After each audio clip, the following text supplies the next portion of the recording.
Rodolfo, agora indo pra criação do Futeboteco, que eu acho interessante, a gente tava até batendo papo aqui nos bastidores.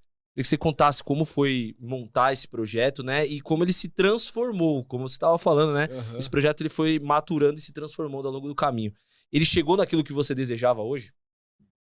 Não, cara, tá muito longe daquilo que a gente deseja, na verdade, mano. O Futeboteco, ele surge inicialmente dessa minha experiência com máquina do esporte e eu descobri que ali tinha um nicho que tava querendo ouvir falar sobre mídia esportiva. Depois surgiram outros canais que fizeram isso, o próprio canal do Alan Simon, que hoje é colunista do UOL. Sim. Começou falando sobre isso de uma maneira, inclusive, muito mais bem entendida desse meio do que a gente. Porque é um cara, no ótimo sentido da palavra, um nerd desse lugar. O cara sabe tudo. O cara, você perguntar pra ele, aquela transmissão de 97 do Paulo Andrade no SBT, o cara conta a história desse dia. É um crânio, assim. A gente não tinha muito essa pegada e tal. Tinha uma experiência, já trazia uma experiência de negócios dessa área muito forte, mas quando a gente, por exemplo, teve a ideia de fazer o programa, o podcast, eu imagino que tenha sido muito no momento que o Charla também teve a ideia de criar.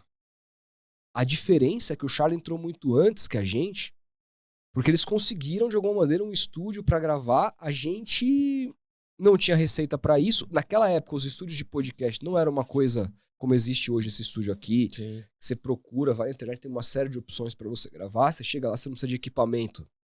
Você só reserva a hora e faz. Então o que a gente tinha que fazer era comprar os equipamentos pra gente mesmo fazer. E aí, conversamos com um amigo nosso que era produtor de TV, assim, e já tinha produzido, inclusive, alguns podcasts. Então ele começou a falar, vocês vão precisar de tal. Fez uma lista de coisas que a gente ia precisar. Tá bom, quanto custa isso? A gente foi olhar na época, assim, deu uns 50 pau. Falei, puta. Switcher, um PC importante que aguente a transmissão. Vou precisar aqui de 3, 4 câmeras, de lentes, porque a câmera fica longe, então você precisa de uma grande angular, um zoom que te dê, então as lentes às vezes são mais caras do que as câmeras. Bom, cenário, vou precisar de iluminação fixa, assim, assado. Vou precisar de um profissional que faça a direção ali pra gente ao vivo, porque a nossa ideia era entrar ao vivo e tal. Cara, a gente passou um ano. O que a gente fez? Isso foi 2019, 2020. 2020 a gente tinha um acordo de um patrocínio, que era um acordo anual, como é a TV por assinatura. Eles pagavam pra gente por mês R$6.000. Então o que a gente fazia? Desses R$6.000, eu pegava 2.000 como salário, era meu salário, não ganhava nada além de R$2.000. O Felipe, que faz comigo o programa, pegava R$2.000. E aí os outros R$2.000, minto, eu pegava 2,5, o Felipe 2,5, sobrava 1.000 e era do Renan, que era o terceiro sócio. Que era um cara que tinha um outro trampo e que até hoje tem e que fazia mais a parte administrativa. Então a gente se pagava com esse contrato de patrocínio. O que entrava de AdSense durante um ano, o que entrou de AdSense foi o que a gente comprou esses equipamentos. Então como é que era? A gente ia fazendo caixinha do AdSense. Porra, mano, surgiu uma câmera de segunda mão no Mercado Livre de 8.000 por 3,5. Compra essa porra e parcela em 12 vezes. Ah, mas não tem cartão, limite, sei o que. Pega o cartão do teu pai aí e parcela essa porra. Era assim. Então a gente foi comprando, até que do final do ano a gente conseguiu completar a lista de, no começo não era Shure, eram os microfones mais básicos, honestos, vamos dizer assim. E tal. E também funcionam, Funcionaram muito bem, me serviram muito bem. E a gente foi fazendo isso. As iluminações hoje também são presas no tetinho, assim, mas antes era tudo com esses tripés, a gente tirava e colocava, era uma loucura. E aí compramos tudo, só que, no lugar que a gente tava não dava pra gravar, a gente precisava de um local. Falei, o que eu faço agora? Porque a gente tem tudo, mas eu não tenho um lugar pra gravar. Aqui não dá, e eu também tava numa região meio periférica da cidade que eu achava que muita gente ia se recusar a ir. Onde você morava antes? Morava ali perto do Terminal João Dias ali. Sim. Sabe? E eu falei, preciso ir pra uma região mais central. Aí foi quando eu tive a ideia de dividir um apartamento com um amigo. Que é um cara que mora comigo até hoje, tá me deixando. Depois de 3 anos, tá indo morar no AP dele, com todo o sucesso aí. Mas assim, a gente alugou um apartamento em Pinheiros, que foi o primeiro estúdio ali do Futeboteco. Era uma sala um pouco maior que dava pra fazer. Era bem aquém do que é hoje, que é depois a gente mudou de apartamento e a coisa melhorou bastante, mas foi assim. Aí eu lembro que o nosso primeiro episódio não tava disponível, tava numa aventura aí meio louca, um reality show que eu participei. História importante pra contar já. E aí eu lembro que os caras entrevistaram o narrador, que eu acho muito bom, o Renato Rainha. Entrevistaram o Renato Rainha e tal, aí aquela primeira foi... o Renato Rainha, ele serve mais como um episódio 0, assim. Porque foi o primeiro episódio, a gente colocou as coisas pra rodar, a gente não sabia como que ia ser, o streaming ao vivo, a cor das câmeras, o ângulo, o enquadramento, o microfone, o áudio, se tudo ia... Era tudo um mistério. Então ele meio que foi o cara que foi a cobaia nossa ali pra... O 01. Aí a gente fez esse programa, eu volto na semana seguinte desse reality, os caras fecharam com o Vitor Sérgio Rodrigues, mano.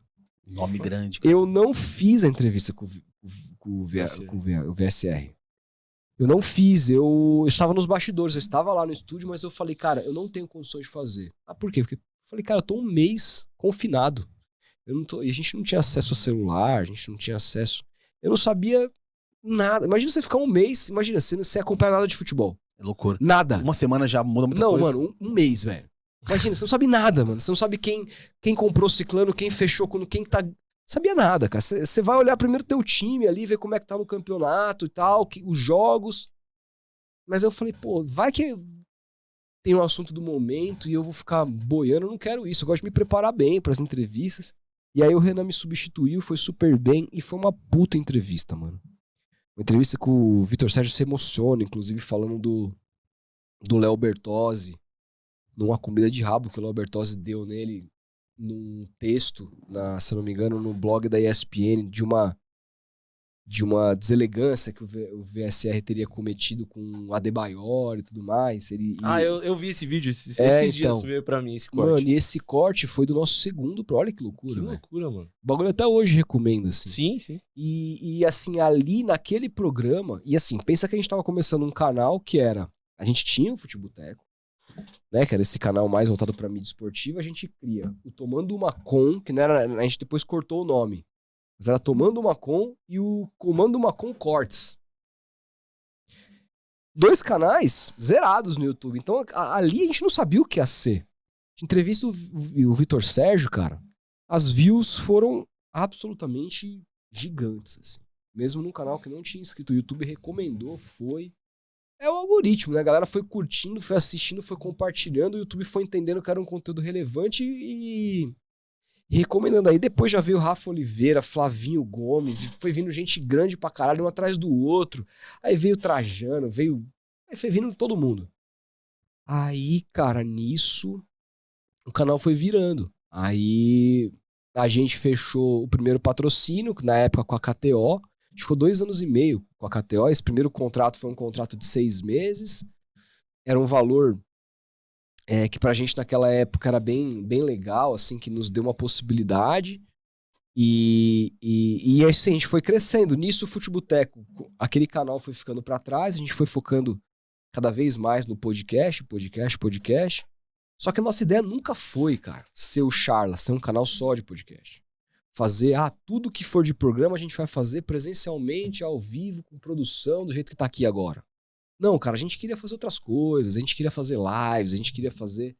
Então eu falei, putz, cara, tá, mas o outro canal tá flopado, porque algoritmicamente tudo que a gente postava lá que não fosse de mídia esportiva, flopava. O que a gente vai fazer, né? Aí eu tive uma reunião com o YouTube que me falou, cara, transforma tudo isso, pega o maior dos seus canais que o algoritmo tá entregando e transforma num grande canal central para você colocar tudo.